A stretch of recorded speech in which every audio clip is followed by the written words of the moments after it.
I'm just like, blast the door open. I'm like, yes, Comes thank you. Do giant things. Like, you're a giant. You're a giant, dude. You know, no That's one's the quote like, of the episode. no one's, Bro, no one's, just do AoA, that's a triple play. New episodes, I couldn't wait. Yeah. Open your mind at the first gate. Press play, no need to debate. AoA, check me out. Look, clocked in, you can catch the hype. Golden Dawn, how we follow the light. Anime like life, married to it, my wife. What is going on, ladies and gentlemen, boys and girls, people of all ages? Welcome back to the AoA show. I'm your host, as always, Ian, along with my boys Isaiah Yo, yo, yo. and Gavin. Oh, what's goody with it? And today we are here to talk about none other than Tower of God. We are currently on season 2 of the Webtoon. What are the episodes we are covering today, Isaiah? 125 to 139. 125 to 139. Quite a bit of chapters that we covered in this live stream. It's a lot of fun. If you haven't seen that live stream yet, I highly recommend that you go check that out. A lot of fun, a lot of laughs. Pretty crazy stuff going on, and we're here to discuss it today. But more importantly, to give like a deep dive analysis on what we interpret from these things, what theories we may have gotten wrong or right in this, which is an interesting one, and what theories we now hold for the future, all that kind of stuff. But you guys know the drill. If you guys enjoy the content today, make sure you guys are liking, subscribing, hitting that notification bell, sharing with your friends, and commenting your thoughts down below. What did you think of our discussion? What did you think of the chapters that we discussed? And what are your thoughts on Tower of God as a whole? You can also refer to the description where we have links to our Discord, Patreon page, as well as our merch shop if you want to hit us up on those to support the channel. We also have our social media there as well. And I'm missing something. What am I missing here? What am I missing? Talk to me. Discord? What have I got? Discord? I said Discord. Discord. Oh, I gotta be honest. Merch I was shop? not listening. We got a merch shop. I feel like I'm missing something.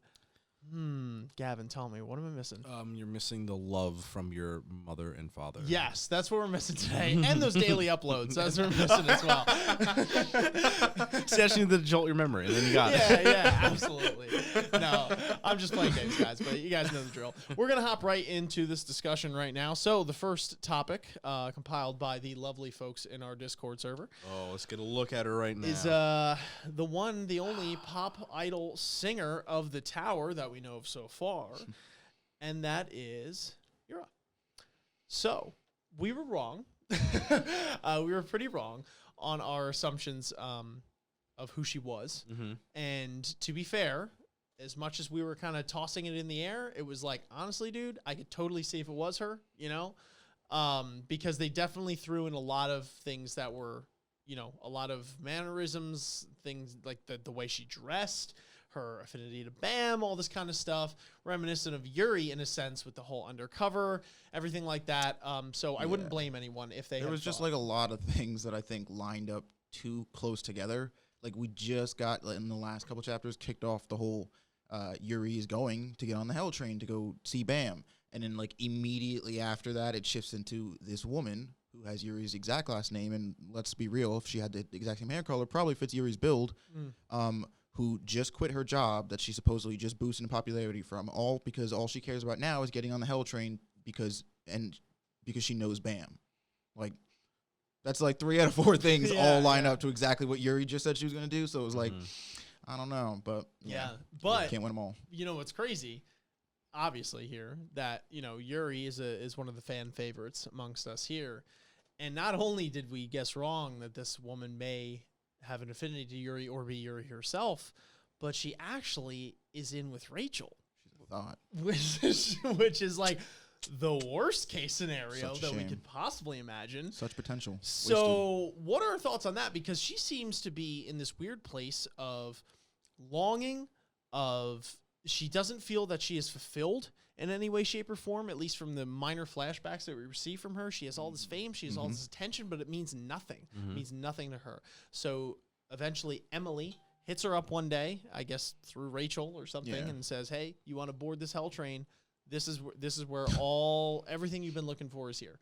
Everything you've been looking for is here, and Rachel, I guess, is your savior. So now she has been tasked with disposing of Bam and stalling everyone so that, you know, Rachel and gang can get on the Hell train and not only get on, but steal it. So the tickets are rendered useless. So what do we think about that? Why do we think that she feels a lack of fulfillment? Why do you think that she's clung to Rachel? I don't know. What are your thoughts? If I'm being honest here, she just needs a little piece of Bam, dude. I feel like she's just lost in life And until she meets that special someone, then it's going to just put her right back on track. She's confused.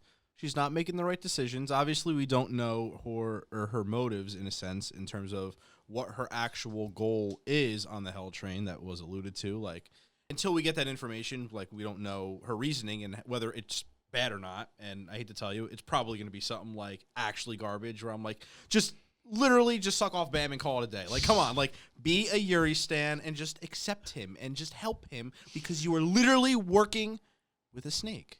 And if you don't see that, then girl, you're confused, and you need to get back on the glory hood path, which is Bam. That's all I've got to say about her.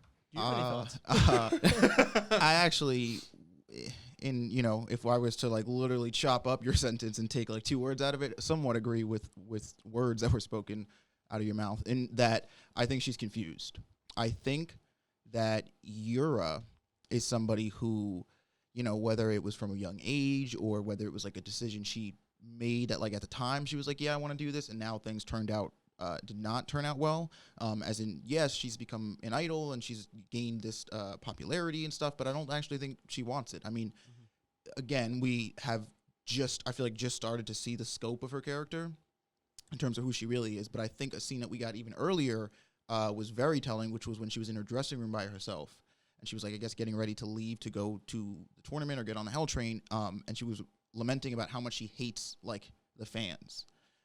That, coupled with the scene we get later, where she's quite literally willing to burn the hands of one.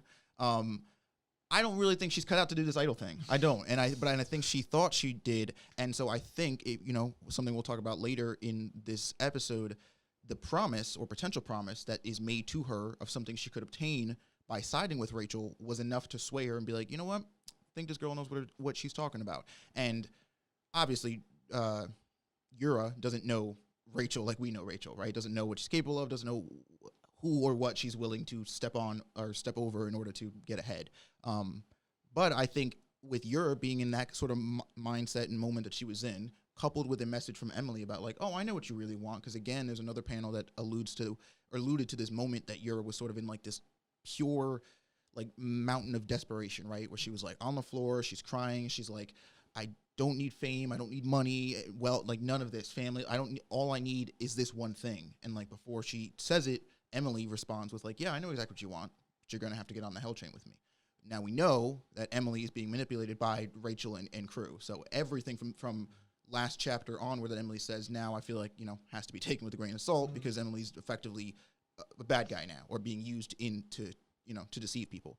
But I don't actually think like Yura is like a, to her core corrupt like piece of shit. I think she's just a woman who had a bad role at life, and like Rachel and or Emily have given her this idea or this illusion that like, hey, if you do this, your life can get better. You can get what you want. You can get the one thing you want, which again, we'll get into later, but seems to be basically essentially a restart or something that she wants undone.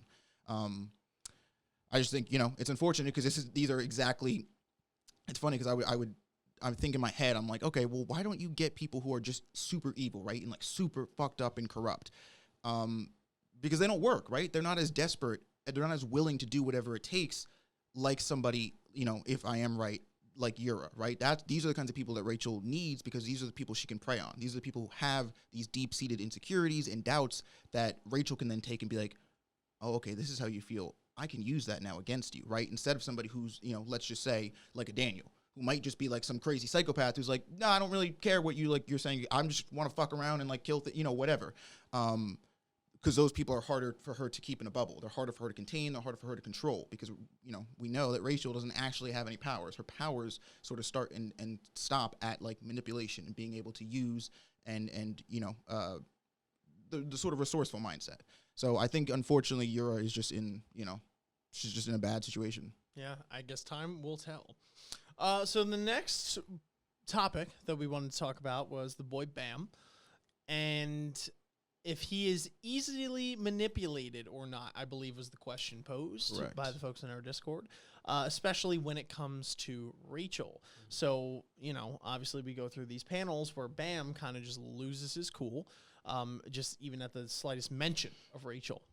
especially due to the fact that Yura is like, yeah, I can tell you where she is, what she's up to, all that kind of stuff. And Bam is like, yeah, sign me up. But we see that decision cost Bam, it had consequences, right? Sure. In the sense that the one girl got her hands essentially burned off, which is no small thing, right off the rip.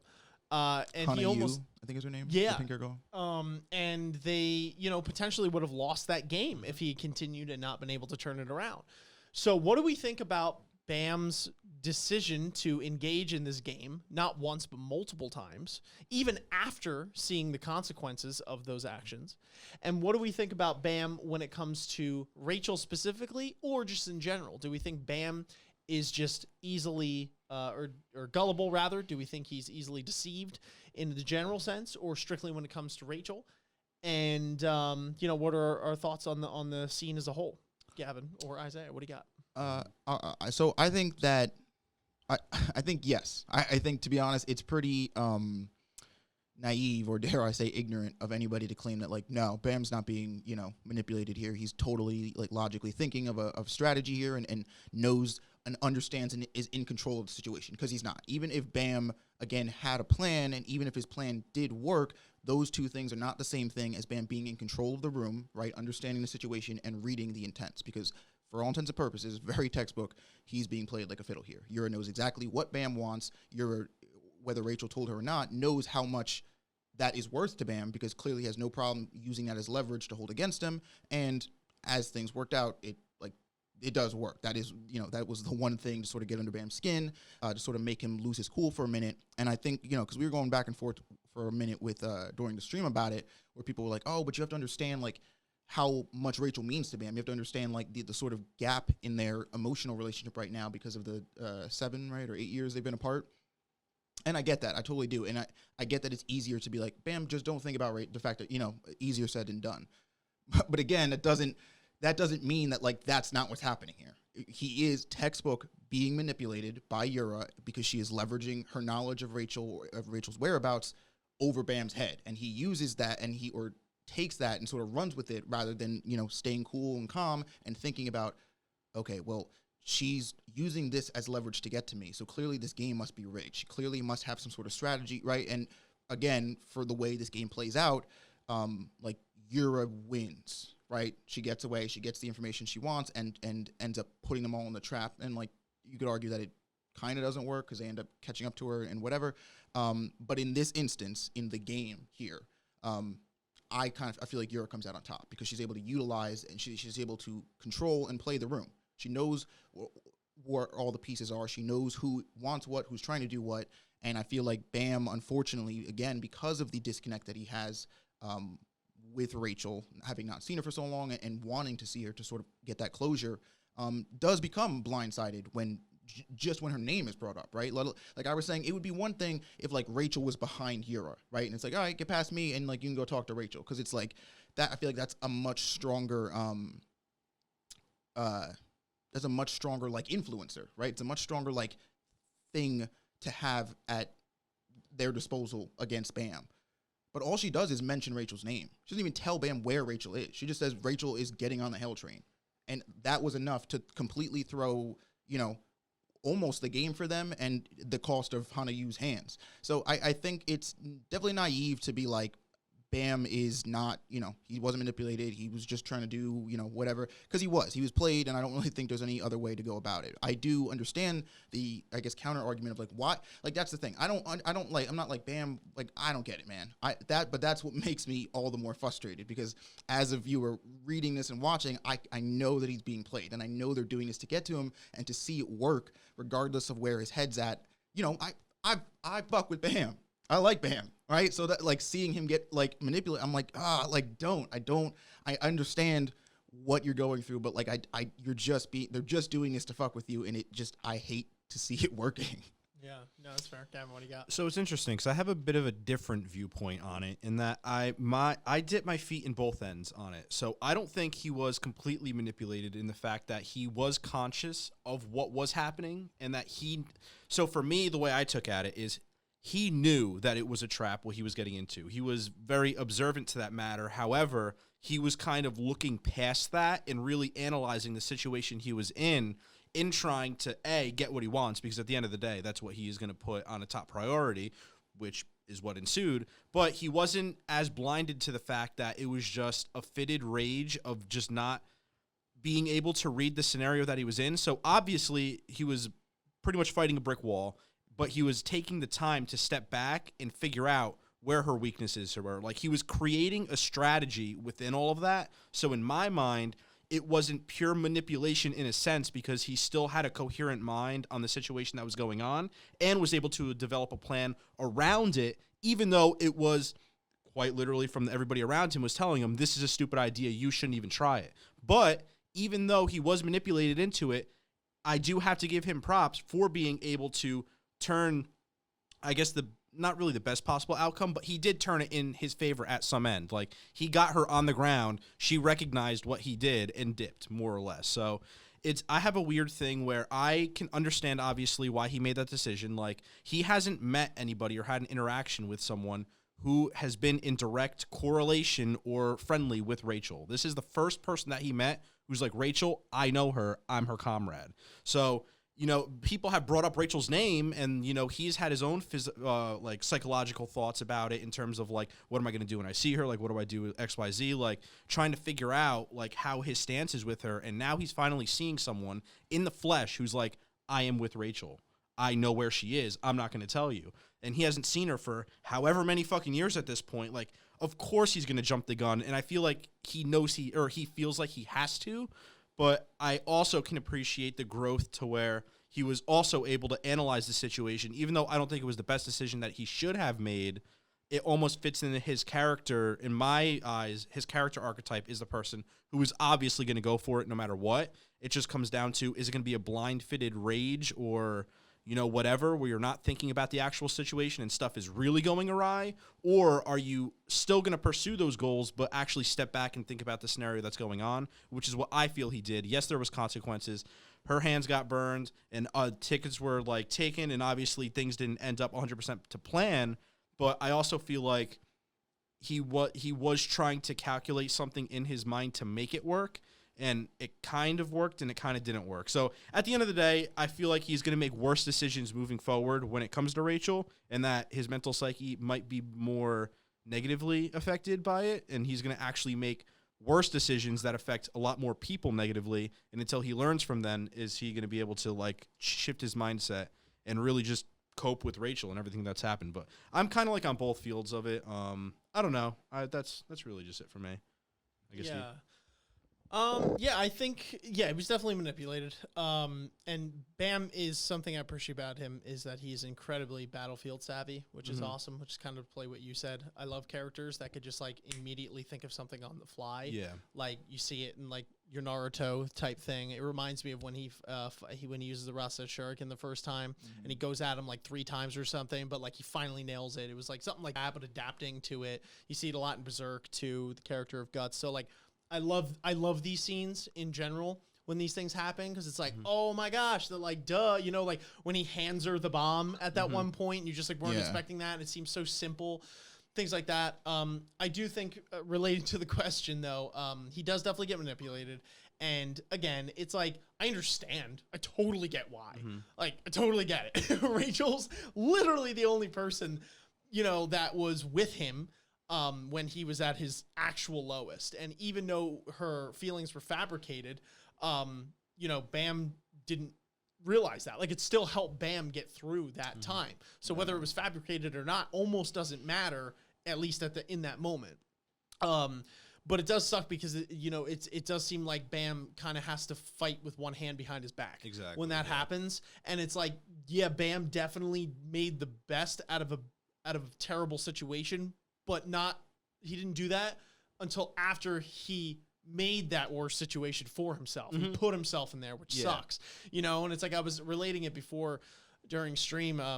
You know, it's like when you watch a horror movie, you know, and like somebody goes down into the basement And it's like, dude, don't go in there. You know the killer's in there. Like, stop. You know the killer's in there. Why are you not going down there with a gun or something at least, right? But, like, they do it, and you know they're going to do it, and you're screaming for them not to do it the whole time, but they do it, and they get killed. Like, you know, and that's just what it is, but we, in a weird way, like, we love that, because then we wouldn't have the horror film if they were just like, nope, and they just left the house. Yeah. You know what I mean? Like, that's it. So, like, that is Bam's kryptonite, in a sense, is Rachel. It's the most, and it's so relatable in the sense, because I'm sure there's somebody out there watching, listening, or maybe someone has gone through it, you know, that you know personally, or maybe one of you guys yourselves, where it's like, you have probably had feelings for someone at some point that was incredibly toxic for you. You know what I mean? And it was like going back to that person, even though you knew it was the worst possible thing you could do. I think my thing for me with this scenario is that, like, people were like, oh, well, you understand. Like this was always going to, like, this had to happen. This had to go down this way. And I think that's where I have the most problem with it, because, again, totally get why he did it. It's, like, literally 100% understandable that he would have this feeling. But I do think there's a difference between having that feeling and acting on that feeling. And if it wasn't for Han Wul, the guy standing next to him here, and arguably Boro and Rak literally yelling at him multiple times, like, yo, what the fuck are you doing? Like, snap out of it. She's clearly trying to get to you, and, like, she's kind of, it's working. I think the outcome would have been much worse. And I think so 100%. As much as I want to be like, well, Bam, I am proud of you for, like, coming up with, like, being adaptable on the fly and coming up with a winning strategy. Again, like, you made the worst strategy. You made the worst scenario possible. And at what cost? Exactly. Too, you know what I mean? That's because had he not done that, Hana, you might still have working hands. Yeah. So again, I'm not like, you know, Bam, what the fuck? But it's like, I do kind of want to penalize Bam because it's important, right? Because, like you were saying, this could only potentially, the closer he gets to Rachel, the worse this could get. Right. So it's important that this moment happens, but it's important he learns from it. It's important that he gets humbled, and it's important that he realizes, no matter my feelings for Rachel, no matter what I want, again, this isn't about me anymore. There's other people that rely and depend on me. And if I fuck up like this, looking at Han, like, other people might have to pay the cost, and that's not fair to them. So I agree. You know, I understand what happened, but it's like, I'm upset that it happened, because it wasn't the only scenario that could have happened. Yeah. And it's a shame because it, like, not warps his character, because that is his character. So that's a weird thing to say. But, like, you know, where Bam would normally be, okay, let me protect this person at all costs type thing. It was like, yo, like, bear with me here, let me do this type thing. And it's like that, you know, that was different. Like, you know, from Bam, like, it's not like, like, when it comes to Rachel, it sucks, you know, when it was like, he dives definitely to save, what's her name again? Hana Yu. Like, he dives, but, like, not before, like, she gets a bomb whipped at her hands. You know what I mean? And it's like, whoa, like, how about we avoid that? Best medicine is prevention type thing, you know? So it sucks, you know? And he's blinded by emotion. He's blinded. But I will say too, and then, you know, and then that'll be my point for it, unless you guys have anything else to say. In general, though, I think the question was, do you think Bam is gullible in general? I don't think Bam is gullible in the general and broad. Whoops, oh wait, was it? I don't know. I think somebody asked that, where it was like, when it comes to Rachel or in general. Oh, okay. Thoughts on her now, our theories. Okay, yeah, well, is Bam easy to manipulate, especially when Rachel is involved? Yeah. So I don't think he's easy to manipulate when Rachel is not. I don't think Bam is easy necessarily to manipulate in that sense, or at least now. I think maybe in the beginning of the story, he's definitely, you know, some would say naive, especially to the way the tower works. I mean, he's ignorant to it, and you know, it's not his fault. He just never went to school. He's going to school now. But I do think where he is now, barring Rachel, I don't think he's easily manipulated. I think he does have his head on his shoulders. He understands what's going on. He knows what he needs to do in order to, you know, help his comrades, in order to advance to the tower, achieve his own goals, etc. And I don't think he's just gonna, like, roll over, you know, for, like, somebody, like, giving him, like, a quick, oh, whatever.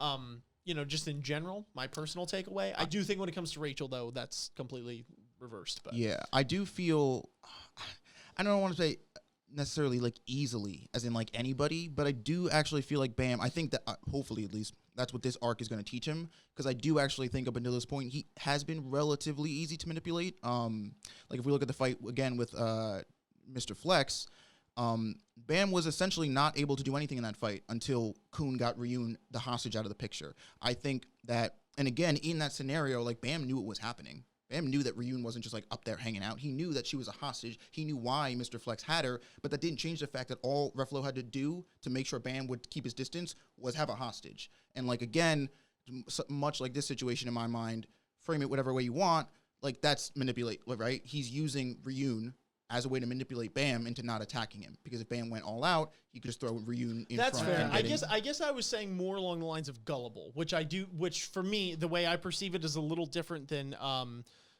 somebody manipulating, Yeah. which it is the same thing in a weird way. Well, but that's what I mean. the I Ryun don't thing see him is as different because gullible, I agree, but I yeah. do think he can be manipulated, because gullible implies that he doesn't know any better about what's happening, and manipulated, again, he understands the He situation, suffers but from he's being not gonna the good guy. Exactly, You know what it is? and He that's has a what I set of mean. rules and It a sucks code, that Bam so- has taken this stance that he has, because it does leave him open to be like, all right, dope. All we got to do is capture one of his friends, and like he's a sitting duck. And it's ironic that I think Ryun was the hostage in that situation I used, because I think that is one of the hard lessons Ryun has trying to teach him with gathering the new teammates and having expendable players, is that like, look, Bam, you're going to have to make hard calls sometimes. And like this stance that you take, if this is the stance you want to take, like it's going to put your friends in danger, but it's going to put you in a lot of, easily manipulated situations. So I don't think he's gullible, but I do think at least now he is in a stage where like he can be manipulated.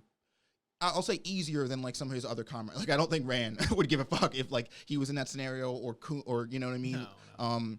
So yeah, that's my piece. Fair enough. Do you have anything? I'd else be to say? beating a dead horse, honestly. Fair enough. All right, moving on, guys. So the next one is, can you what's this guy's name? Han again? Wu. Han Wu. Yes. So his character in general, and how was the question framed on this one? So they were the point here is Han Wu, which is the name. He's Boro's apprentice, who we meet when we meet them on the not the Hell Train, but the like pseudo train or whatever. Sure. And basically the question is his MVP moment, which was this moment where he grabs the bomb and just suicide bombs these people. Do we think that like it was sort of a big moment for him, or a good moment as far as proving his worth? Because we know that up until now, Boro has always been kind of ripping on him for being a scaredy cat. And this is kind of the opposite of a scaredy cat play. Yeah, huge moment for me personally, and I wouldn't consider him. Okay, you know what? Maybe he is a scaredy cat, but in a sense, but he's not, right? Like he understands. Like even in this panel, he's sweating his ass off. I mean, it might just be because he's running, but like he is afraid. But I don't think that makes him a scaredy cat. I think it makes him brave because he understands like how limited he really is in the scope of things. Although, he puts on a boisterous thing and he puffs his chest. But like push comes to shove, he's like, you know what I mean? It's like, but in these key situations, and again, like, it's been said when you are pushed, when your back is against the wall, is when your true colors really come out to play, right? Sure. Like that's when somebody truly understands your character, when you are in the lowest situation of the low. And I would consider this a pretty hard one for him. He is clearly outclassed. He has to take the word of a guy that he virtually just met 3 times after, And the first 2 times don't work. Yeah, when someone gets their heads blown off and they almost throw the game, and like it's not, like he doesn't know Bam's relationship with Rachel. He doesn't know any of that. Like he's like I was kind of doubting myself up until this moment, and like I kind of want to do my sure, like I imagine it like a football game or a sports game where it's like you go in and the quarterback's like, all right, check it out. On the other team, they got this girl dude who I've been really I got a feeling and a vibe with. So if I just listen to him, we gotta do this play. It's a little crazy. We give them the ball for most of the game, but then I'm gonna take it at the last second. I need you to help me out. And like I just picture this dude sitting in the back being like, fuck, man, I don't know this bitch. Like, why am I this is ridiculous. Like, and I picture, so it's like, it says a lot that he's like, all right, fuck it. Not only that, but it says a lot too that it's like, the plan, like, kind of what you were saying with your analogy is like life threatening in the sense, like he could lose his life doing this. And he's like, all right, like I'm gonna do it. And he screams his head off and doing it. And he tries his hardest. And, he might not win. I guess it's hard to claim a winner in this situation, but like, you understand my point, know? And it's like, I don't know how much we're going to see of this character, but again, SIU really does this amazing thing where he introduces a character that I think is going to be absolutely irrelevant after like 3 panels, and they wind up being relevant. And he's done it so many times, and I'm like, how am I liking this character now? I thought this guy was going to be a 1-beat thing. He was either going to be dead or gone in like a second. And nope, here we are. And like, granted, it's like Dan, I always related back to Dan's character where it's like, okay, he even had more pump up. So like you kind of assumed he was going to be relevant. But then once he got stabbed by Rachel and all that stuff, it's like, he might be out. but like he's still, and like he has these really human moments where he's like talking some sense into like Kun or whatever. And this is a similar example of that. I feel like even on a larger scale, being that like this guy was set up to just be your average Joe, which he kind of is. But that makes me feel some sympathies towards him. I don't think he's like, you know, this is like the greatest character ever, like whatever. But I do think it's interesting for the points that I've said, you know, where if this character is going to go anywhere else, even if he doesn't go anywhere else, if this is where he peaks, it's still pretty cool to see personally. So. Yeah, no, definitely. And it's really just a shout out to SIU because like we say it time and time again, but it's like this world feels so lived in with the characters that he makes. And it doesn't really matter if they're relevant in the future or not, because you get someone like Dan, who we see him once maybe every like 15 or 20 chapters, you know, and even then it's only for a couple panels, but like it doesn't matter because even with this character, like he's going to introduce him. And this is probably the only shining moment we're really going to see of him, if not maybe one or two, but it doesn't matter because he always references back to them. And like, even though they're not on screen, the reference back is always at a point where they're doing something integral to like the storyline. And that's like supposed to be the key where it's like, hey, this person is still progressing. And this is like behind the scenes. You haven't seen any of it, but like, they are still progressing and becoming better people. Because like even Rand, when he was running through the maze, like the last we really knew of him was, could he even run? Because he's like, I can't go at my full potential. And then now we see him from that last point, and he's running through that maze, booking it, trying to get to the other side. And it's like, we didn't need to see anything in between because his character was already set. We know what he's about. You can put him on the back burner. And now when we do see him, it's like he is doing something that's important that plays to his character. We know he still exists, and he is still progressing in the story and doing his own like stuff behind the scenes. So you really have to appreciate it when you can build a world like this to where like you don't need all the characters that you're introducing. You're just able to kind of like intermingle them with the story to where it's like you give them a shining moment, put them on the back burner, you focus on your other team, which is always getting new people in it, and you're just kind of bouncing back and forth, like introducing the characters back. And I just think it really just makes the world feel, it just makes it feel lived in, you know, like there's other people who are living their outside lives behind the scenes that we don't actually physically see, but they're still there, prevalent, and it's important that they're there. So, you know, I just appreciate it. So it's really nice. Yeah, no, I definitely, you know, share a lot of your guys' sentiments. It's cool to see, you know, again, a character who, you know, when we met him, we're like, oh, yo, Boro, like this man is super dope. And I guess it's Boro's friend, you know, and then like you move on and you know, you set up the stage or whatever, you do what you got to do. And then we have this moment where it's like, we're like, again, even when this game started, I was like, all right, cool. So we have Bam as our heavy hitter. We got Rack, because we know Rack is, you know, can put up Boro. And that's it, right? I in my mind immediately doubted these characters who we either haven't seen a lot of or don't know a lot about or don't look, or, you know, don't have potential oozing out of them. But like, potential doesn't always come in the form of like somebody perfectly copying the butterfly piercing technique the first time they see it. It could come as simple as like, I'm gonna kind of do a Hail Mary and just run with his bomb at people. And like, you know what I mean? It's like seeing all these characters take the moment from like side character who exists in the world and like does things to like, I'm gonna help the plot advance real quick, you know? And it's like, it is cool to see, you know, it's nice to know that any character is capable of having those moments and that it's not delegated to like Bam and Bam's immediate outside circle. Totally agree. All right, so moving on, we had Ran, who for, I think, the first time, at least that we've seen, besides that Guardian thing, kind of got the hurt laid on him here. Like, nothing crazy. He didn't get beaten to a pulp, but, like, he lost, you know, in this it was clearly signified that Ran was weaker than his opponent here, at least in my eyes. And this could turn around. Maybe Ran could pop a pill, you know, and then he could whoop this guy's ass up and down the street, something like that. But at least in the panels that we saw, he was not winning that fight in, you know, some of the other ones that he has. You know, it wasn't even like in a knock thing where it was like, you know, pretty like neck and neck. It was like Ran was at a clear disadvantage here from what we saw in these panels. So what do we think about that for starters? And what do we, you know, think about the thoughts on the opponents here that are under the leadership of Akka as well, who we thought might have been Karaka, but it turns out is a giant, which we'll get into later. Just another person. Very interesting, folks. But yeah, what do we think about Ran? What do we think about this? Do we think Ran maybe deserved it? Was he put in his place? Do you think that Ran, you know, would have beaten this guy if like push came to shove? He would have found a way? I don't know. What are your thoughts? I definitely like this moment because I do believe, some of these moments I feel like in Tower of God where it's like, what do you guys think happened here? And it's like, well, if you think about it, like if you really, peel back the layers of these characters, Tower of God does that, and it does that a lot. But just as much, I feel like it gives you moments where it's like, nah, X, Y, and Z just happened. And I feel like this was one of them. And it's like, there is no way. This moment is Rand's humbling. Like, this is supposed to be a moment where Rand, the character who the literal only thing we've seen him do is talk trash, gets a little bit spat back at him. And I think it's good for Rand because as much as I have talked up why I love all the characters that we've met in Tower of God because of their character flaws and having those things be apparent because that makes them feel human. As a viewer, reader, something that's nice to experience is those people overcome said flaws, but you can't overcome a flaw that you don't even know that you have, or you can't, that you don't recognize as one. So if Rand doesn't even see himself as arrogant, how's he supposed to fix that? So this moment is, I think, definitely needed for someone like Rand, because Muntari, I believe is the guy's name, has a line where he sort of spits it to him straight, and he's like, look, dude, I'm gonna be honest, like, I could fuck you up, but like, I'm kind of low tier, bro, when it comes to the people you're going to be in the hell train. Like, if you think you're getting on the hell train, you're just going to be another corpse. Like, he's like, because there's people on there who will literally spit at you and kill you.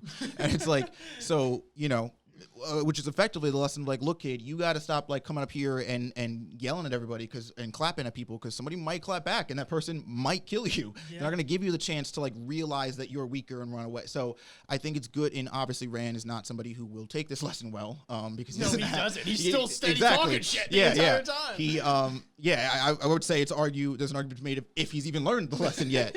But nonetheless, this is his first like sort of, exposure to it. And I would like to see obviously more of this, and I would like to obviously see him eventually, sort of come to terms and confront this of like, all right, I got, even if it's in like the Rand way of not being like, oh, what have I done, but being like, whatever about it. But I definitely do like this moment, and I like this team, the team, Akka's team here, because at first when we meet Muntari, the way he comes off, like when he's talking to Bam and Boro, is that like, sleaziest of the sleazy, right? He's like literally this like blue dude in the corner who's like, hey, what you guys doing? Why don't you come over on Akka's team? Akka got cookies.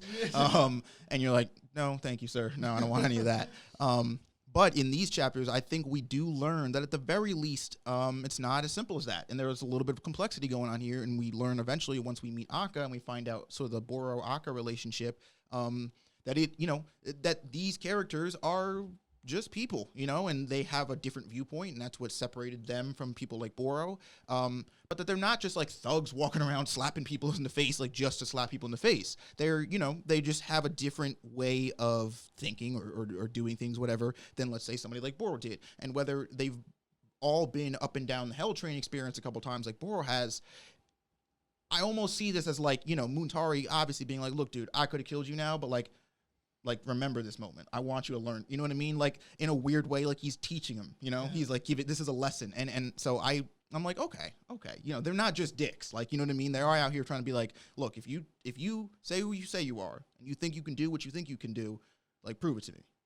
So I like it. Yeah, I think it's funny because if there's one thing I've learned through reading this story, and especially in the second season, and especially in just this arc, it's that not one person you should ever sleep on.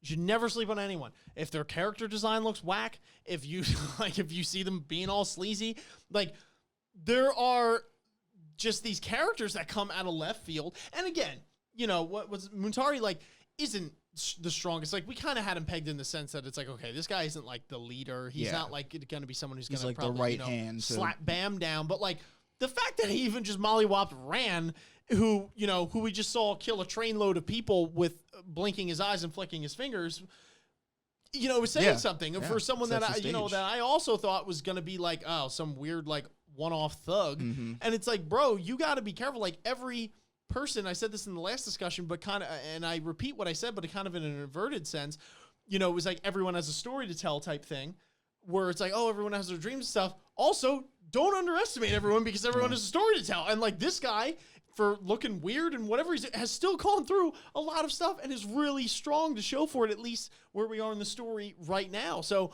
it's going to be interesting to see where these characters line up. Like the further we go up, and the higher we go, the more that I'm probably going to be cemented in that frame of thinking where it's like every single character you see, like keep your eyes open unless they don't even have a face drawn on them. And even then, you know what I mean? Be careful type thing, you know? I think Dan was definitely one of those characters for me. We met him and I was like, look at this tracksuit wearing average ass nigga. Like dude's gonna say hi to us 3 times, get slapped in the face, and then like bye. He's gonna be gone or dead. And we had the moment where like my heart got hit, and I'm like, damn, Dan, out here with the fucking, you know, Coon's like, we got to give up. And Dan's like, bro, we can be better than Rachel. I'm like, this nigga, bro. And I'm like, that moment hit so much harder because I'm like, yo, this is the dude I was spitting on like a couple chapters ago, who I was like, this is going to be a nobody. And it's like, yeah, these characters who all come out here, it's like, yo, Dan's been through some shit. Muntari's been through some shit. Like, you know, Akka has been through some shit. Yeah, everybody has trials and tribulations that they've overcome, and it's nice to see those things clash in a more complex way than good guy, bad guy. Sure. So let's talk about Akka real quick here. Who was not what I expected in any way, shape, or form. So there's that. I mean, nothing, you know, that's cool. But is a giant, is a literal giant who prefers to wear lipstick. So that's cool. Yeah, I don't know. I have no words. Akka is a very interesting character, and I have to say I really like Akka a lot, though. Akka Williams, as it were, especially when he whips Boro into the wall. I mean, we could get to that, but whips him through the Guardian because it's like, yeah, you're a giant. You know what I mean? And it's like, I have to say, I'm actually glad that it sounds ironic that there has been a giant now in this story that has not immediately gotten bitch slapped to the ground. Because I feel like every single time we're led to see like some giant figure, they always get mollywopped by someone like Ran or Ha Jin Sung when those two big dudes just like, you know what I mean? Like squishes them. And I'm like, all right, like I feel like the size thing, you know, but like this is the first time where it's like, no, I'm big and I know how to use it. And like, I'll mess you up. And, you know, hate to break it to you, like, you know, if our skill level's the same, but I am literally 50 times the size of you, like the odds are in my favor, bro. Like, you know what I mean? Like Rand was mollywopping them because their skill was there, you know, and it was all show, but it's like, that's a scary dude, you know, for most people. And I can see why he has this like cult following of people around him. I also like where he, blasted down the door, I called it, because I'm like, like how are they gonna get the door? What is that? I'm like, he's probably just punching it because he's huge. And like, lo and behold, bam, just like blast the door open. I'm like, yes, thank you. Do giant things. Like you're a giant. You're a giant, dude. You know, no one's the quote of the episode. Just do giant things. No one's living up to their potential here as a ginormous being. Like you can do so much when you are that giant. Like use it, bro. It's crazy. It's crazy. No, I definitely agree. I do love Akka again because when you meet these characters, you know, there's some, for me, again, I mentioned it a little bit in the last thing we were talking about, but it's like, I'm so done and played out with the, like, I look big and scary or I look gross and evil, so that's what I am. Gross. That's where my character goes. Where it's like, you meet these guys and they're like, and, you know, Ran and, who is it, Dan and I think Novik, right, are the ones that, like, go upstairs like, yo, let's go say hi to the competition or whatever. And they get upstairs and they're like, yo, I hear you guys are all chumps. And, you know, if they were evil, right, or whatever, it's like, kill, like, the intruder. They're like, bro, what are you trying to, like, can you just not, bro? Because, like, I'm going to be real. I could slap you in the face and knock you out. I'm not gonna, because, like, I got sense on me. But, like, just stop. Like, you know, and it's like, you immediately get warmed up to the idea that Muntari and by extension, Akka, again, are not as simple as like bad dudes to be bad, that they're like these characters who have been through some shit. And, you know, Akka specifically strikes me as somebody who has the advantage, let's just say, of maybe being able to be a little more abrasive in what he wants or how he looks, because who's going to tell him he looks stupid? Who's going to tell him, like, you know, that was dumb, or you're not good enough to do this thing, because he would just sit on you and kill you. So, but... Dude, he could kiss you and put you into a coma. like dead ass, bro. And it's like, but with that, yeah, you know, comes sense. You know, these characters are like, look, I get, again, another great moment for me that I was so like, oh, thank God, was when Yura bounces out, right, of the thing, and they all come down, they knock Rand. Now, SIU could have done the very, you know, played out thing of like, what? Who are you? What's going on? I'm fighting him. Wait, you know him? All right, then everybody fight. And everybody just goes at it, but they're like, all right, wait. What the fuck is going on here? she tricked you guys to. Oh, okay, all right. Let's meld truce. It's like it's like Yeah. yes, thank you, because that like a person with sense would do that, right? Yeah. And it's like you guys can be big and scary and whatever, but it's like again, you guys are people first, and whether you are Muntari, who looks like he was dipped in some pool of something that wasn't water for too long, or you're Akka and you just were born with genes. You're a person first and a giant second, and it's like I love the giant stuff. But I love also that it's like there's a human in the giant. Sure. Gavin, what do you think about Akka? So for me, I'm more interested on He's like hot. would be if he just worked on his leg game a little bit more.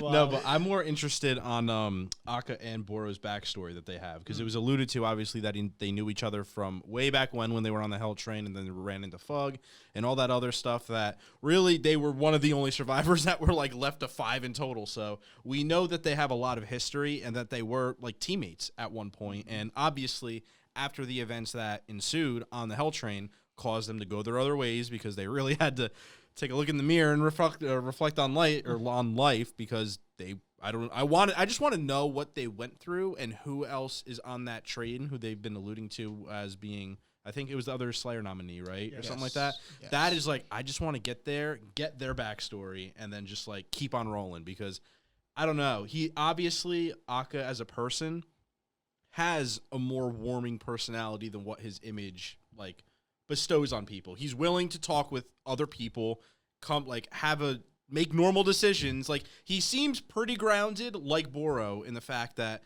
they can actually analyze a situation and not just jump with their emotions to the next thing. So for me, I like that with the character. I like him and Boro, just the way that they talk, and they have like that little like the bickering, which turns into like him literally just chucking them across the room, and like, and that's the thing, like, they have a good relationship, and it's like one of those old married couples that I just want to see it like in fruition, and like have just like I just want to watch them get old together. Sure. That's it. That's all Definitely I want what it is. Where it's happy. like at the end of the day, Boro and Akka have clearly been through some shit, but it's like they were once teammates, and they're not so immature to be like, well, we're not working together, so I'm not gonna talk to you. And if you look at me, it's like they're adults, so they're like, look.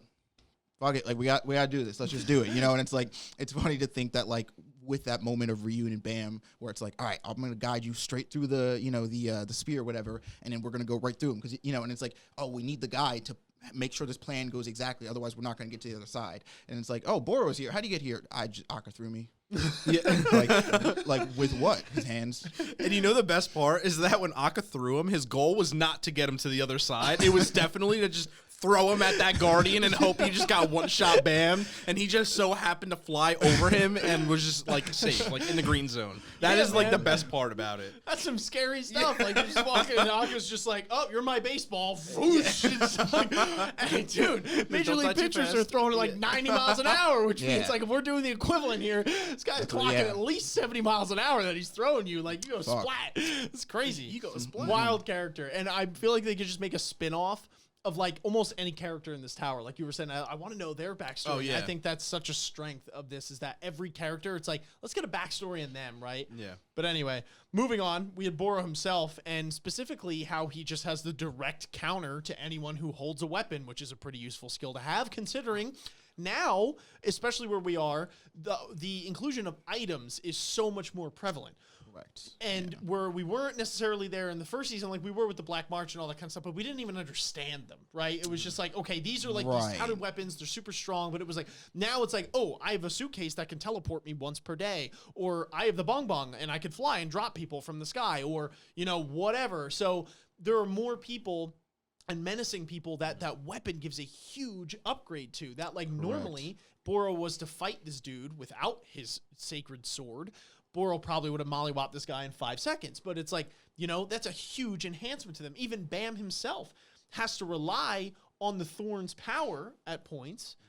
Even Round makes a comment about it in order to defeat said opponents. So like, if you don't have these items, it's like upgrading your arsenal, really gives me those video game vibes. But it's like, yeah, A, it's really cool, but B, that's my point. So Boro being able to essentially counter anyone with a weapon, or at least like handheld from what we've seen at the moment, is a pretty useful skill to have, considering he is now the just direct counter to your really busted item, right? So now it's like, no, your items are relevant. You have to kind of just fight me as you were. So I hope you haven't been relying on that thing too much, right? So it's pretty cool. Just like people that can block, Bam's Shinsu control, right? So now Bam is a little more equipped because he's gotten all of these. I mean, he has the ability to just get smacked in the face and then immediately know your whole fighting style. So like that's pretty good. But cool. like beyond that, at first when he was even Viol, he didn't really have great hand-to-hand combat in relative terms compared to a lot of the other characters. Right, yeah, so yeah. when he fought Reflejo, and he's like, "Oh, you can't use Shinsu on me," it's like, what do we do now? Yeah. You know what exactly. I mean? It's He's like, looking at his arsenal of 1 or 2 things, and he's like, well, shit.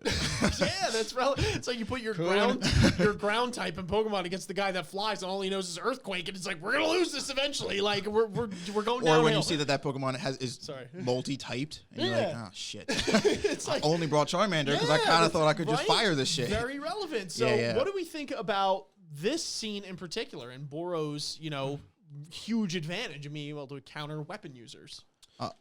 So I see why people like Boro now, at least a little bit more. He's pretty boss, and I think that like this ability of his, while it's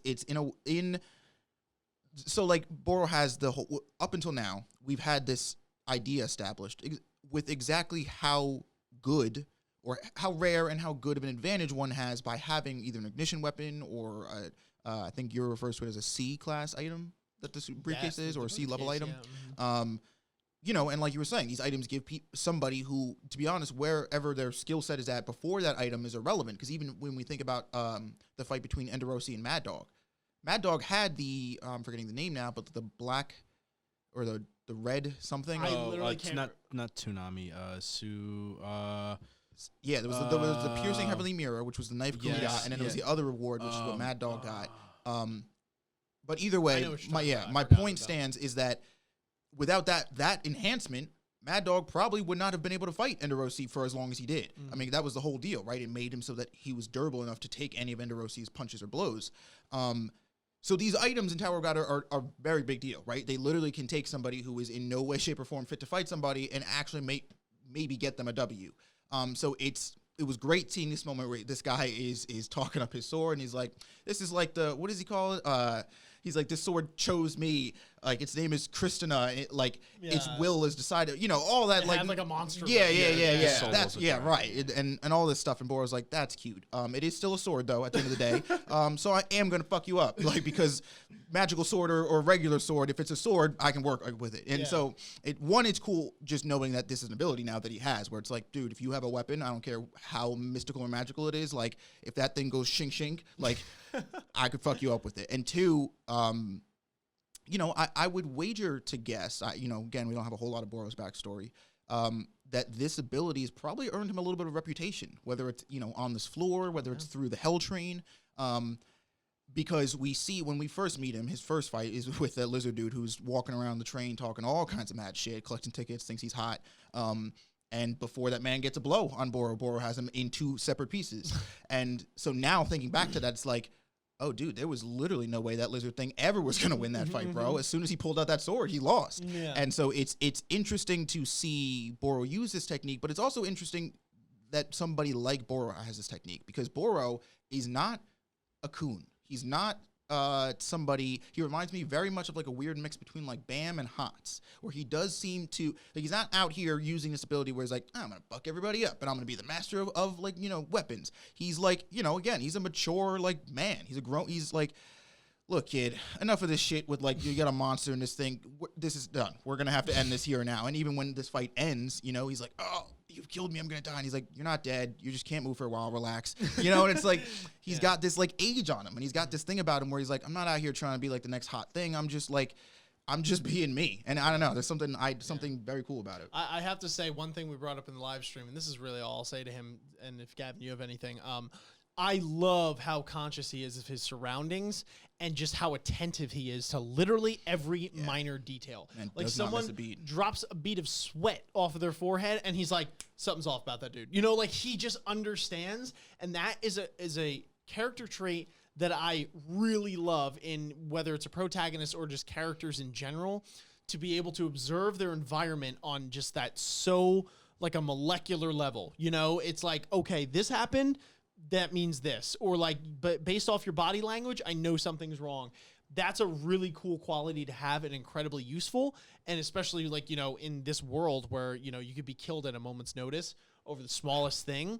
Like I'd have to say that, you know, for at least me reading this, I have to imagine that this is a skill that has probably got him out of, you know, innumerable situations, you know, and led him to the other side of victory. But Gavin, I don't know if you had anything. Honestly, I don't think there's anything I can even say. You guys like literally covered all the bases. Any little thing that I had on the back burner. It's gone. tough with three of us sometimes because it's like one person will say, and it's like, yeah, I was gonna say that. It only works if like we disagree. Because if we agree, by the time two people talk, the other one's like, "What you said?" Yeah, right. For real. Anyway, moving on. So now we have the fight with Bam and Daniel. And we find out that Daniel is essentially a necromancer, which is pretty cool, I guess.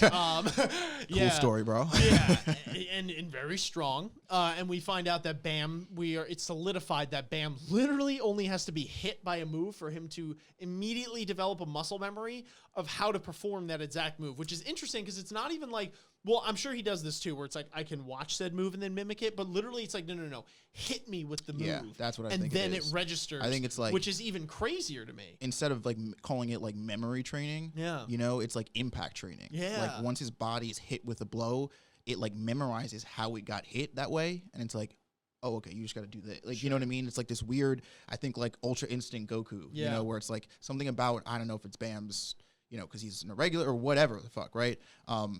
Has the ability to like his body like just memorizes and can mimic things that happen to him, you know? And so for better or worse, and it really hasn't proven to be a worse thing so far in his run here, it gets him in some puts him in really good situations. Yeah, absolutely. Gavin, thoughts? Yeah, no, it's cool because he's like the ultimate counter defense. Like no matter what you hit him with, like you need to have so many different trump cards to be able to use in like procession to actually take Bam down, because it's just like in the middle of one fight, you can hit him 4 different times and you immediately can't use that same move over again unless it's that OP to the matter that it's just going to literally smack him around, or it's like an item that he physically can't like attain. Like anything hand to hand or like close quarters, if you're not trying to snipe him from far away, is almost irrelevant because you're going to hit him and you're never going to land it again. And unless you're able to swap it up on the fly, which apparently he is now like the Kung Fu master, because even then he blends every single form of fighting styles into one. And I'm like, all right, hand to hand is just out of the picture at this point. Like you need a spear bearer that's just like whipping spears at him, and like he's just running around in circles all day because like hand to hand combat, I don't see anybody beating him. Which was his biggest deficiency. Yeah, like I was just stating it's before. True. So it's yeah. like now that we've now reverse engineered that to be one of your strengths, Bam is, you know, a very formidable foe right now. He's got one of the most busted, if not the most busted item in the entire tower, as far as we've seen. He is incredible Shinsu control. He can control like 5 bangs at the same time. And now he's Bruce Lee. So it's like, what the hell, dude? Where does this guy, like, where does this guy go wrong? Like, what's his weakness now? It's Rachel. Rachel's his weakness. Like, that's it. It's his mental. It's his psyche. And I love how Bam, like I was saying, I love Bam's adaptability during a fight and how he can understand the environment and kind of do all those things. But I love kind of, you know, along the same line of that is that Bam evolves throughout the fight. And I love characters that literally are able to manipulate their fighting style in order to, you know, counteract their opponent in said scenario. And like Bam just is the literal definition of that, which is awesome. That is just like, holy crap. I love that it's something that like doesn't come out of fucking left field, right? Like this was alluded to way back when Quant was like, yo, I need you. There's a move that like you could use to save Rachel in this moment right now. I'm going to do it. Like you're going to have 3 seconds. Like I don't expect you to be able to do it, but like just mimic it the best, and immediately picks it up and does it not only in that moment to sort of stall Ho, but again on Quant when the fight between him and Enderosi happened. And so like from that moment, you're like, you know, you have the moment where Quant thinks about it, but it's like that reflection of like, you copied that like a little too good. Sure, you only saw that once. Like that was kind of crazy. And so, but again, even between that moment and this moment, it is shown and alluded to that like Bam had when he learns the piercing butterfly technique from Jin after only seeing him do it on the thing once. I love it when, you know, it sounds so simple, but when a writer like remembers the theories and rules that they set on precedent day one in their stories and follow through with that, where it's like, you know, to Daniel, he's like, "What the fuck? Did this dude just do that after seeing me do it once?" But like to us, it's like, I see what you're doing, Bam. Yeah. Like you're bringing that back. And not only that, it's cool when you think back to, again, when you brought up Blitz and he was able to replicate that move. You know, where we're at now, D-class regulars, that, like, being able to use that reverse, like, what is it, reverse flow control or whatever? Like, even then, not any D-class regulars are supposed to be able to do that, other than, like, Moonlight Sonata, whatever his name was, who came out of nowhere and did it. I don't even remember. It was, like, Moon something. And he put it, and remember, he did it on Ran, and Ran's like, yo, how is anybody really supposed to do this? Like, it's a powerful move. And you got Bam back in day one in East Bumble, and he just pulled it out, like, literally just learning it on the spot. And, like, in that moment when it was like Quant, when he was literally just like, how is this even possible? And like, it really just drives home to where, you know, how much of a prodigy Bam is from way back when, being able to pull off that move where at this point now he's OP broken, and even the people around him still can't even really have a comprehension of it unless they're really experienced. So like, it just kind of like draws back to how much of a powerhouse Bam was way back when, and how like, just how much potential he has, and it's awesome just to see it finally grow. I love how he uses like this almost drunken monkey style too, where it's like he just incorporates everything, and the guy's like, I don't even know where he's attacking from and why. This makes no sense. And, that you was know, like he's able to not only mimic them, but then meld them into his own specific style, which no one has ever done before because the style didn't exist before Bam made it. So talk about catching someone off, you know, from surprise, that is the definition, right? So it's like nobody knows how to handle that. How are you going to defend against something that you don't even understand? Yeah. Right? You know, it's like, it's incredible. I think there's one thing where Daniel points out where he's like, he starts, you know, so Bam, what I like about these couple of chapters is I think it gave us much more insight into how Bam fights, and not necessarily like the techniques he uses and stuff, because we saw some new ones, you know, but we more or less know what he has at his disposal. I think what was cool here to see is like his mental state when he's fighting, how he fights. Like Bam is not somebody that just comes at you with like the strongest or hardest hit he can possibly do day one, right? He usually, we see this even when he was going with Yura, test the waters, right? Sure. He'll come at you with like a pretty basic, pretty standard thing he can do, and it's sort of to see where this person's at. And then as the fight progresses, he starts mixing it up and getting into a little bit crazier combos and throwing these like random, you know, what ifs at you. But I do like that, how in this fight we see that not only has Bam, you know, utilized his copy ability, but of all the martial arts styles he's learned, he's melded them into different styles, and even if it's for nothing else other than throwing off his opponents, right? Because Daniel's not so much surprised at the fact that he knows these martial arts styles, but that the fact that he can't read them because his stances aren't the typical stances of said move, or the way that he attacks, even if it looks exactly the same, doesn't hit the same way. You know what I mean? And so, like, it's this, like, profound way that Bam has, like, you know, revolutionized how to fight in the tower that, like, always throws his opponents off guard because they're like, I don't even know what he's doing. He's just swinging. He's coming at. It reminds me of a guy at high school. What's his name? I don't. The dude with the who fought. Wow, I forget all them niggas' names, bro. 100%. I was like the dude who fought. Whatever. The one fight where Il Payo. Yeah. In his very first fight, like when he's just nigga coming at you with hands, bro. And you're like, I don't know what you're doing. You know, like that's in a much more sophisticated way. But like what Bam feels like, I imagine, to other enemies, where it's like, he just kicked me, and now he's like swinging his head at me, incredible. And I don't know what to do. Yeah, no, it's crazy. And like, I feel like now in hand-to-hand combat, like the only people that are really going to have a leg against Bam are either A, people that are just so much overwhelmingly more powerful than him, or B, people that are able to throw Bam off, because it's like, oh, this is a move I've never seen before. Because we know that once you put that chip in, Bam's like, saved, done, saved to the hard drive. Like, you're never getting that one on me again. Like, literally never. So you got to hope that your surprise attack that he wasn't ready for, he didn't save into his hard drive, really gets him, which he has plot armor, so it's not going to. So, like, you know, it's crazy. As he goes up the tower, though, you know, there's going to be new styles and all that kind of stuff. And I don't know, but it's really cool. I think real quick, because we kind of, Bam's awesome growth has kind of overshadowed Daniel and the fact that he literally uses people's souls to fight, which is also pretty dope. So, I mean, like, not too much for me to say on this one. It's just, you know, because I think we kind of called that in the stream when he had said, when he's like, this one uses 3 people. You know what I mean? This one uses 24. You know what I mean? It's like, all right, he clearly like sucks the life out of people, whether it's their soul or whatever, and then uses them for his attacks, you know, but he's also able to utilize them to be able to move on their own. Like his own Shinsu blasts are able to kind of like have a literal face to them mind of their and own. mind of their own, and kind of he's able to manipulate those to move in such a way that you can't dodge them, and that you have to now fight off these, you know, these theoretical zombies, right? Just in a different form. So that's pretty interesting. You know, so I mean, I don't know. That's really all I have to say on that. But you know, curious to see where it goes.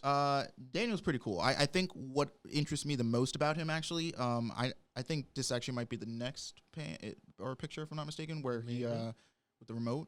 No, there's only one more after. Oh, okay. But I guess then, real quick, the moment he has where he trolls his team with the remote, and they're all like, I don't know what the fuck we're gonna do, and he's like, like, just kidding.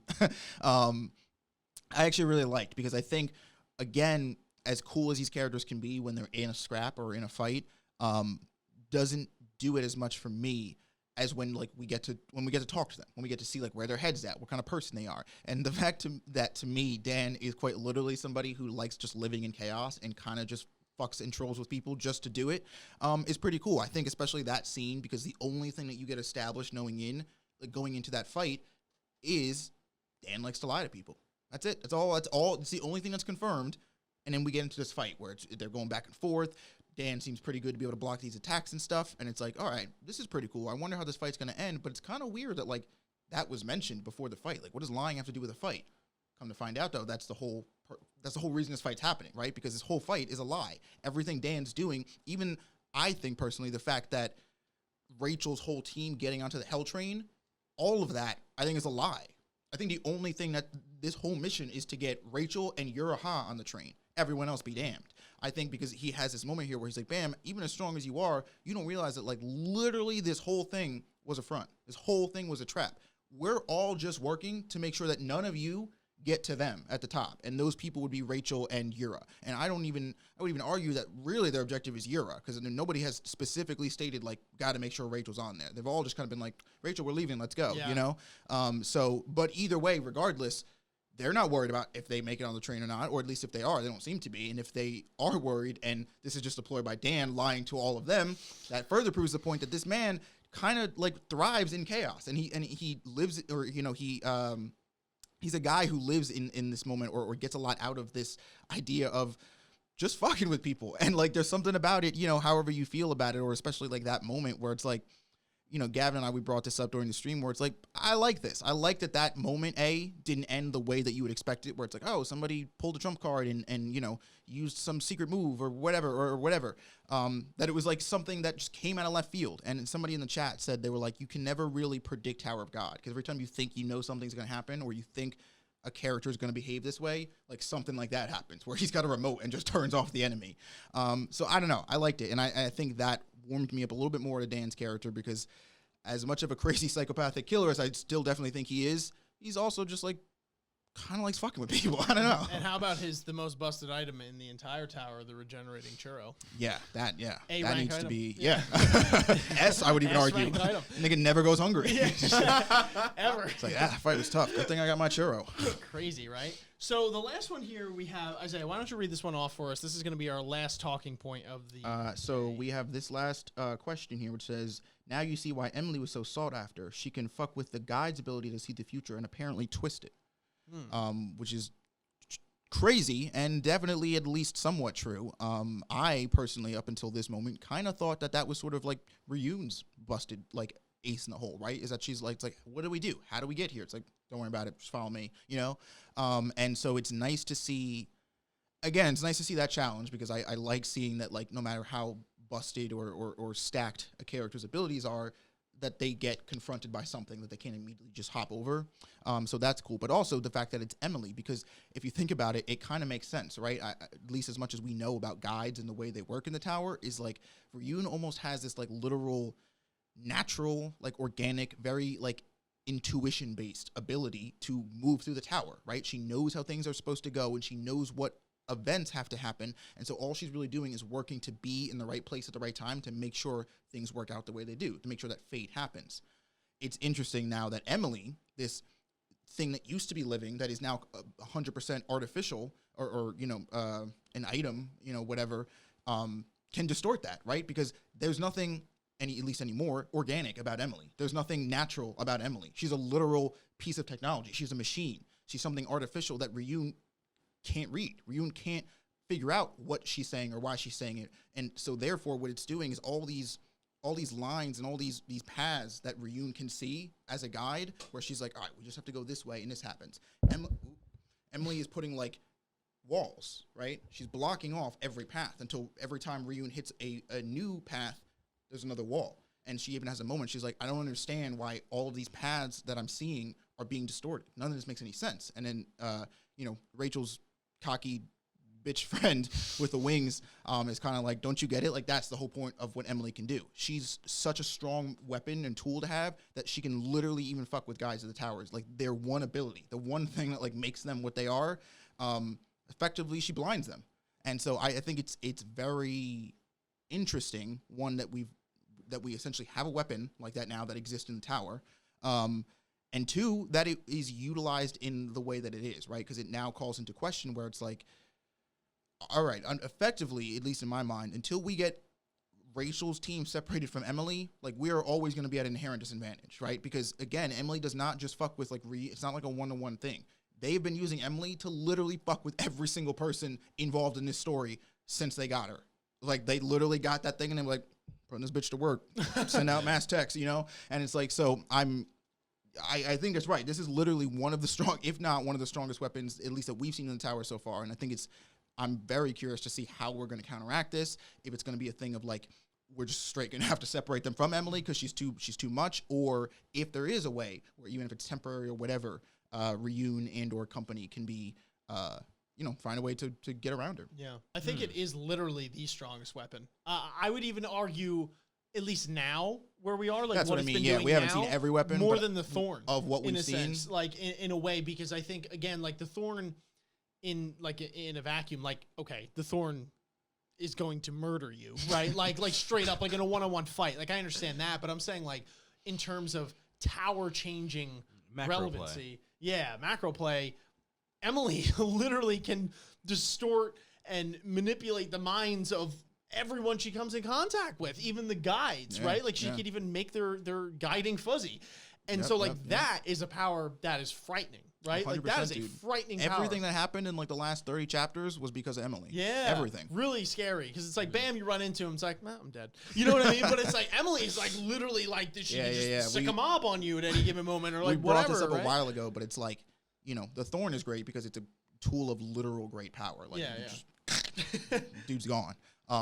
But in order for the thing that we might need to change the tower might arguably not be a weapon of power in the traditional sense. We might need a different kind of weapon. And so when we were initially met Emily and found out what this was, we were like, we might need like in order for the tower to change, might require like a different kind of weapon, a weapon of knowledge instead of one over power. And now that Emily's sort of in the full swing of her, her shtick here, like, that's it, bro. That thing in the right hands could literally change this entire tower. Yeah. Gavin, what do you think? So my thought is how they're eventually going to relinquish Emily, because in my eyes, obviously, there has to reach a point in the story where Bam and team are going to have to confront Rachel. So obviously, you'd have to get the elephant out of the room, which is Emily, out of the equation, more or less, because until she's gone, they're untouchable. Like, that's pretty much what they're alluding to. But I think what's going to happen, and what I'm more curious with Rachel's team, is if there's going to be almost like inner turmoil, because obviously she's creating these people and surrounding herself around others who are strong, but she knows that she can manipulate to get to her own goals. And I feel like it's really going to backfire on her in the long run, because the problem with that is you have now all of these bad people who you are manipulating, and when they find out that they're being manipulated, they are going to come after you. So I feel like, in a sense, Rachel's going to dig herself in a hole that is going to be a little bit too deep for her to actually get out of. And then with that, some of the followers that she has, strung along this whole time it's going to turn against her, and then it's going to be a real struggle on, like, maybe they're going to leverage Emily on her and, be like, oh, well, Cassino and me, we're dipping, we're doing this, and that, and I want to just see, like, the rug get pulled out from under her and then just everything fall apart that ensues. And for me, I feel like it almost has to start with Emily, because until she's gone, there's, like, a weird sense of her being untouchable at this moment, because they just have so much control and manipulation at the tower. They're literally manipulating the test administrators to where they're literally taking over the test and running it however they want to. And it's like, with that much power, you are almost untouchable in a sense. And it's like, until you're able to, like, come out with the virus or something that maybe counteracts Emily, or, like, maybe get Emily sentient on her own again through, like, a weird backdoor process and, like, shut it down. I don't know. I'm really curious on how they tackle Emily as a whole, what ensues, and just how, like, it integrates with the rest of the story. But it's definitely going to be interesting. 100%. Yeah. I go ahead. Oh, something I think is so interesting about Emily is that I don't really even think this is a problem, you know what I mean, in terms of the story and the plot, where it's like, all right, we've written this, like, amazing knowledge-based weapon into the story here. How do we kill it? Because now it's too good.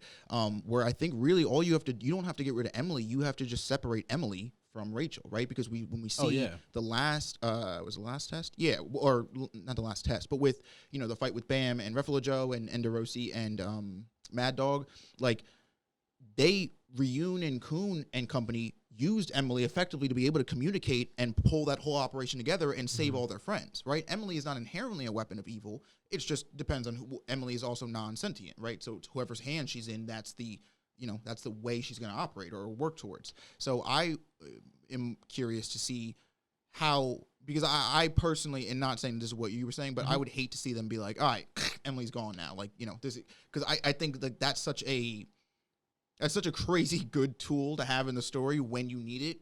That's like, I'm more curious to see when Rachel loses this crutch or this leg up, right? Because right now, yes, because she has it or her team has it or whatever, they've quite literally been writing the script as far as I'm concerned. So I'm curious to see if there's a moment or how we can get Rachel, because once Rachel no longer has that to lean on, now she's in the point where, like, if somebody she's working with does find out she's fucked, she can't rely on Emily to get her out of the situation. Like, she's now on her own. Yeah, and I just want to throw a thing. So that is true. The only problem with what you said is the fact that even if Emily gets taken out of Rachel's hands and is put into somebody else's hands, all that is going to happen is a cycle on just using her for what other people's needs are. And, if taken out of Rachel's hands, unless it's in Bam's hands or people who you can trust with that power, i.e. handling Emily, just her mere existence in the fact that if anybody was to take her, essentially they can literally shake the tower and the people who live in it. She is so much of just, like, this crazy power now that's instilled that I almost feel like she's on a plane where moving forward in the story, it's almost impossible to keep her existence for the longevity of it, because of just how much of a fickle role that just how much power that she has individually that can change so much of the tower itself and the people who live in it, that, like, it's not enough to say, like, oh, she just needs to be in the hands of somebody who's good, because obviously they'll use her for her actual purpose, which in a perfect world would be awesome. But we're also talking about the Tower of God, where everything is literally fucked. So, like, I feel like she just has to almost disappear in a sense. Like, I don't want her to, but, like, for it to almost make sense in the world that they live in, it's too much of a danger to have her living and surviving, I guess, is the only thing that I can say. I got a hot take. Okay. I can't stand Emily anymore. Okay. I'm not gonna lie, and I hope that she gets, like, out of this story soon. Because I'm not gonna lie, at first it was like, okay, this is insane. I mean, still insane, but when we first saw her, it was like, whoa, this crazy new thing is being incorporated, where it's like there's this, like, AI being where it's like, okay, if somebody hacks it, we can utilize this power, and Rachel's doing it. But, like, the more Emily is on, the more irritated I get, because I feel like Emily literally is this story sometimes, in the sense that she literally pulls all of the strings, in a sense. Like, at the very top of things, it's like, or at least the reason that everyone is culminated, everyone's getting together, is because of something directly through Emily. And it's, like, bothering me, because it's like, kind of taking the sense of agency from some of the characters. Like even for like, and it's like they're being guided by her rather than thinking of like a lot of like being able to really show their stuff and like how capable they are on their own. And that's not to say they aren't capable, but I would like to see them have to go through that struggle instead of like having Google to solve like, you know what I mean? Like a lot of the problems you have. I also don't think that it would work if she goes in the hands of good people because I think she's just quite literally too powerful. I literally think the good guys can't lose. Like it is, she's so powerful, dude. Like it's insane. I couldn't picture the good guys having her and losing in any scenario because I feel like she has to be in the hands of somebody wrong in order to make it like we have to overcome this ridiculously powerful AI that's setting up all of these traps and pitfalls.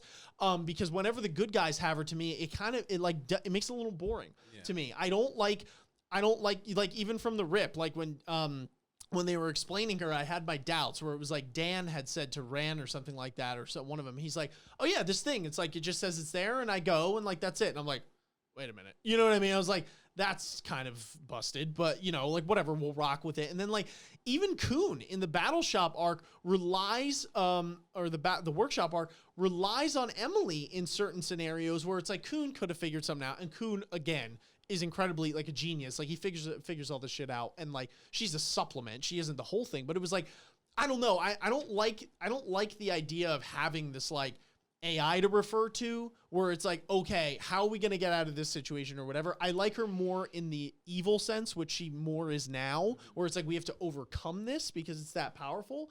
But at this point, my point in all this is saying that right now she's in the hands of the people that we hate most for the most part. And like, I would hate to see her now delivered into the hands of the good guys yet again, in a sense, even though she never technically was, for them to be able to use that. Cause I think like, I don't know, man. I think she's like this, she's almost like a god. She's like this overarching being that it's like, okay, let me just like literally move these chess pieces to how I see fit. And like, to me, it's like, I hope we don't see that. I hope she doesn't become a mainstay throughout this entire story, because I'm not going to lie, at like after this arc, or not maybe this arc because it's really long, but like soon, I'm like kind of getting tired of her presence in that scenario. But that's my hot take on it. That's my opinion. I think that makes sense. One, but I think it's interesting that as much of the game as Emily is driving here in terms of Rachel's team trying to get up to the tower, and Bam's team following them, and like when we think about the tower, right? Like Emily, for all she can do, and you know, now we're talking more, I guess, about like potential versus actual like what's in front of us, but is really fucking with like this large group of people, sure, right? She is not fucking with like King Jahad. Sure. She is not fucking with like the 10 great families. So I do think that as good of a weapon as Emily is, even Emily will reach her limits. Like she's not like Rachel's squad, for let's just say for argument's sake, is not gonna be able to take Emily all the way up to the tower and just overthrow Jahad. Mm-hmm. Like I do think Jahad and his 10 great family system that he has in place, that he's had in place for like literal decades or, you know, forever, is gonna be like, get the fuck out of here with that shit. You know what I mean? Yeah, and they're going to be able to snuff that shit That's out. fair. Because I think they have, quite frankly, too much of a concrete system. And they're all just a little bit too egotistical to Sure. trust anybody but themselves. No, that makes sense. But I do understand what you're saying. And I do think that, obviously, like, if the good guys get Emily, like, it's a little bit of a cop-out to just have her always be in their back pocket whenever shit goes wrong. I definitely wouldn't want Emily used in that sense. But I definitely don't want Emily to go away because, again, I do think in order for this story, at least in my personal, obviously the story's not done, and I don't know what Emily's role is, you know, where we're at, you know, as far as the most recent chapter of the story, but I do think Emily, like, just off her definition, is, like, gonna have to play a pivotal role in how this tower, and how the story ends, and how, like, the tower changes as a result. Yeah, we'll have to see. Anyway, folks, that's all of our thoughts that we have today. Again, thank you for all the beautiful suggestions from the beautiful people in our Discord. Make sure you guys are joining if you want to voice your opinion. You want us to talk about something specific so we can hear what you have to say. Make sure you guys are liking, subscribing, and hitting that notification bell, sharing with your friends, and commenting your thoughts down below. What did you think of our discussion? What do you think of these chapters? And what are your thoughts on Tower of God as a whole? But until next time, folks, thank you so much for watching, and we will catch you on the flip. Peace. Later. Peace.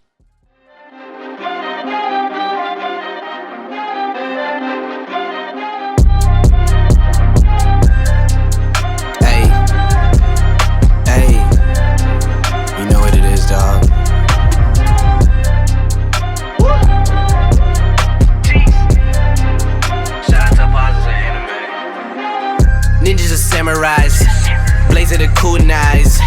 find me in the leaf of the cloud, screaming out Bankai. We just some ghouls though, who like seeing parts fly.